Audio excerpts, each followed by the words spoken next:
Between stimulus and response, there is a space. In that space is our power to choose our response.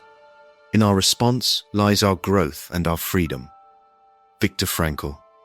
How often do we forget that space? How often do we react, not from reason, not from reflection, but from impulse? Today, we live in a world designed to provoke.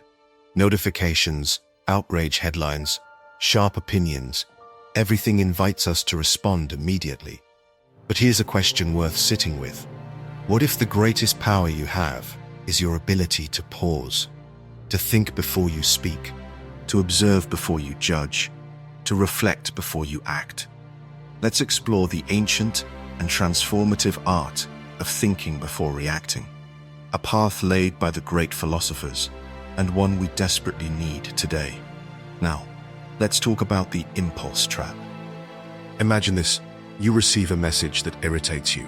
Maybe a snide remark, an accusation, a passive-aggressive jab. What happens? Your heart rate rises. You feel that familiar heat in your chest. Your thumbs hover over the keyboard, ready to fire back. Your mind screams, "Respond, now!"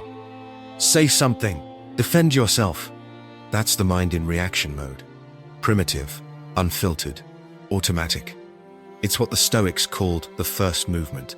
As Epictetus said, "It's not things that upset us, but our judgments about things. The insult, just words. The anger, that's your judgment layered on top." And here's the danger. Reacting without thinking means you've handed your power to the world outside you. Now, let's talk about why reactivity costs you. Let's be real. Reacting feels good for a moment. But what does it cost? Broken relationships, regretful words, and decisions made in heat that bring cold consequences. Seneca, the Roman philosopher, warned us. The greatest remedy for anger is delay. But in a culture that rewards speed, thinking is countercultural.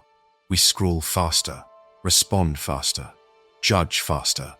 And in that speed, we lose something vital: wisdom. We become puppets to emotion instead of masters of our own minds.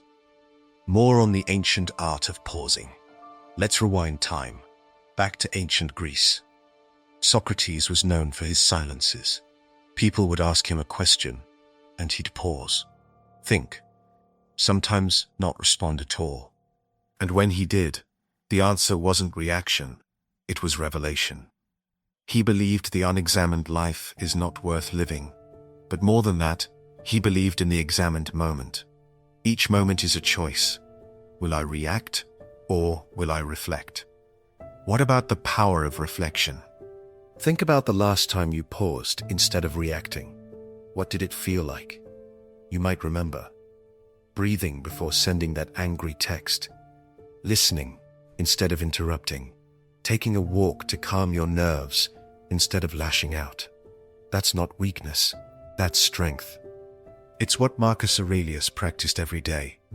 He wrote, "You have power over your mind, not outside events. Realize this, and you will find strength." He was emperor of Rome, surrounded by political chaos, betrayal, and war. Yet he reminded himself, in his private journal, to think before acting. Why? Because reactivity creates collateral damage. Reflection creates clarity. Now, let's explore some of the benefits of thinking before you react. Not as abstract ideas, but practical transformations. Let's start with emotional control. Pausing allows emotion to settle. When you give space, feelings lose their grip. You regain your center. You don't suppress emotions, you process them. Number 2 is better decisions. Thinking invites multiple perspectives. Instead of tunnel vision, you gain peripheral wisdom. You weigh consequences, and you choose with intention. Number 3 is stronger relationships. Reactivity often hurts those we love most, but reflection builds empathy. It creates space for compassion, even when you're hurt. Number 4 is inner peace. When you stop reacting to every little thing, the world becomes less threatening. You realize not everything deserves your energy. Now freedom. Yes, freedom. Because reactivity is slavery to the moment. But pausing, that's freedom in action. Now let's talk about the practice of the pause. Now, here's the real question. How do we do this? How do we train ourselves to pause before reacting? Start with these 5 ancient practices, modernized for your life. 1. The 1 breath rule. Before you respond, take 1 deep breath. That single inhale creates space. It's a signal. I'm choosing to respond, not react. Mental check-in. Ask, what am I feeling right now?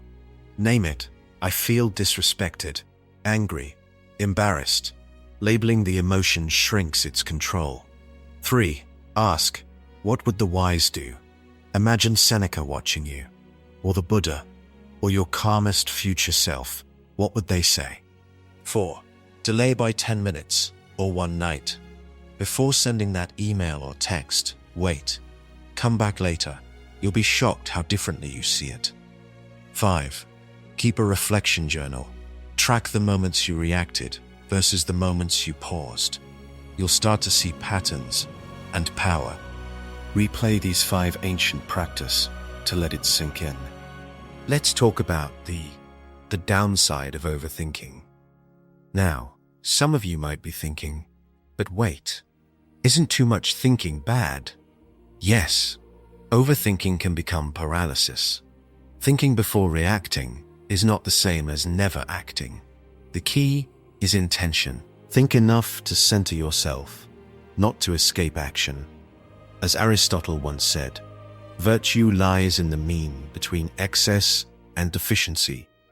Too fast, and you react blindly. Too slow, and you might miss the moment. The pause isn't forever. It's just long enough to remember who you are and who you want to be. Closing thoughts. The wisdom of the space between. So, the next time you feel that heat rising, the urge to defend, attack, correct, prove, just pause. Remember that space between stimulus and response. That's your soul's breathing room. That's your mind remembering its own power. That's where your freedom lives. As Lao Tzu once wrote, do you have the patience to wait till your mud settles and the water is clear? This world doesn't need more reaction. It needs reflection, and it starts with you. So, what if your greatest strength wasn't how fast you react, but how deeply you think? What if your wisdom was waiting, just on the other side of the pause? Thanks for spending this time reflecting with me. If this stirred something in you, share it, sit with it, live it, live it. And remember, don't just react. Think, and choose your next line of action after a pause. In a world loud with answers, we seek the better questions. Here, we wander through thought, time, and being. Where shadows speak, silence teaches. Welcome to the still space between knowing and becoming. And if this made you think, or unthink, consider subscribing for more philosophical deep dives into what it means to be human. And leave a comment. What part of yourself have you let go of? And what part are you becoming? Until next time, stay thoughtful.